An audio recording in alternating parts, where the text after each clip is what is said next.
Salut tous mes super branchés, bienvenue sur la chaîne Madridista. On se retrouve pour une nouvelle vidéo sur le cas d'Arda Güler, la rivalité Real Madrid-Barcelone pour signer le crack turc. Dans cette vidéo je vous explique les 8 raisons pour lesquelles le Real doit signer Arda Güler. Je vous invite à regarder l'intégralité de cette vidéo pour bien comprendre de quoi il en est de ce joyau.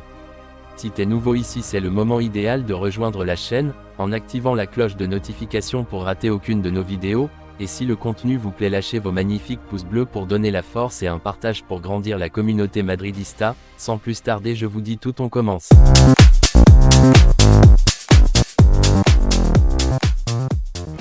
Le Real Madrid ne lâche pas Arda Güler. Le club présidé par Florentino Pérez ne jette pas l'éponge et continue de faire pression pour le Turc. La décision n'a pas été prise à 100% et l'entité madrilène pressera jusqu'au dernier moment. Le Barça est optimiste quant à ses options pour signer Arda Güler.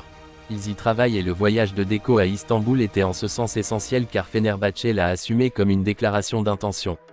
Cependant, la décision définitive n'a pas encore été prise à 100% et le Real Madrid n'a pas dit son dernier mot.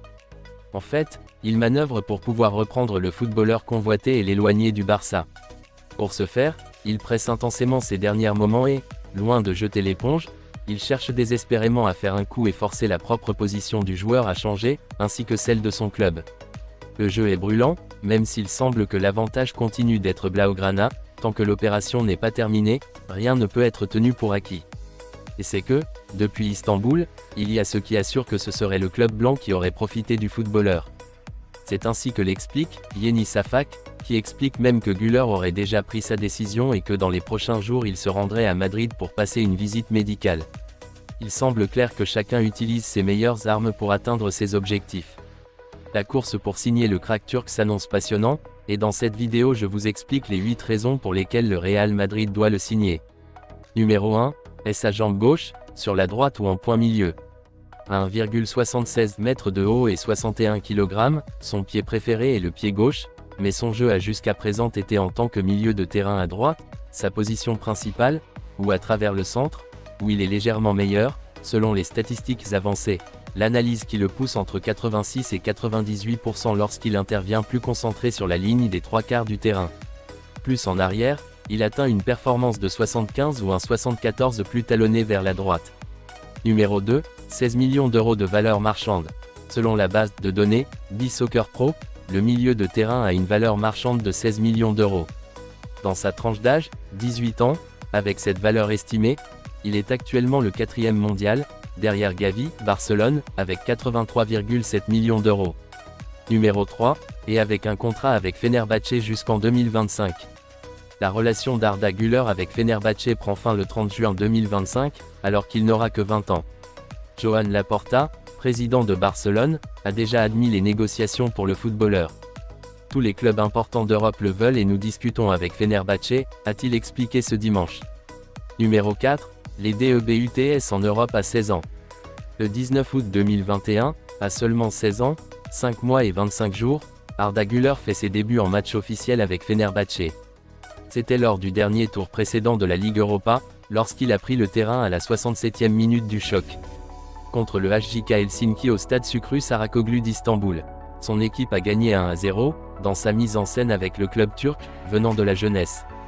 Numéro 5, 51 matchs à 18 ans à Fenerbahçe. À 18 ans, il a déjà disputé un total de 51 matchs officiels avec Fenerbahçe, avec qui il a été convoqué 81 fois. 20 d'entre eux sont partis du 11 de départ.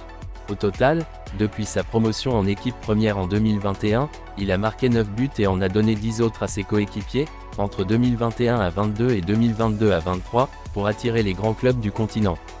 Numéro 6, 35 parties, 18 titularités, 6 goals et 6 assistencias l'ultimo curso. Sa dernière saison, sous les ordres de Jorge Jesus, il a disputé 35 matchs, dont 18 du 11 de départ, avec 6 buts et autant de passes décisives, pour grandir encore plus dans l'équipe turque, dont il était le meilleur joueur de la finale de la Coupe de Turquie remportée par son équipe le mois dernier. En championnat, Fenerbahçe a terminé 2e, à 8 points du champion Galatasaray. Ils ne se sont pas qualifiés pour la Ligue des Champions. Sa 2e place lui donne une place en Conference League. Il a joué 33,1% des minutes et a commencé 51,4% des X-matchs. Numéro 7 dans ses 15 derniers duels, 4 buts et 4 passes. Dans la dernière ligne droite de la saison, entre l'équipe turque et son club, Arda Güler a inscrit 4 buts et délivré 4 passes décisives lors de ses 15 derniers matchs. L'une de ces passes a eu lieu à la 2e minute de la victoire en finale de la Coupe contre Istanbul Başakşehir, 2-0. Il a disputé 11 de ses 15 matchs au début de la dernière partie du parcours, consolidé en tant que titulaire avec l'équipe première de Fenerbahçe. Numéro 8, Absolute International à 4 occasions, avec un seul objectif. Il joue déjà avec l'équipe nationale de son pays, malgré le fait qu'il soit encore dans sa jeunesse. Son saut a été du sub-17 au principal. Appelé 6 fois, il a fait 4 tournées sur le terrain, lors de la victoire 2-1 en amical contre la République tchèque, lorsqu'il est entré en jeu à la 68e minute, lors de la défaite 0-2 face à la Croatie en phase de qualification pour l'Euro 2024, 0-2, alors qu'il est entré en 67, dans le 2-3 en Lettonie dans le même tour.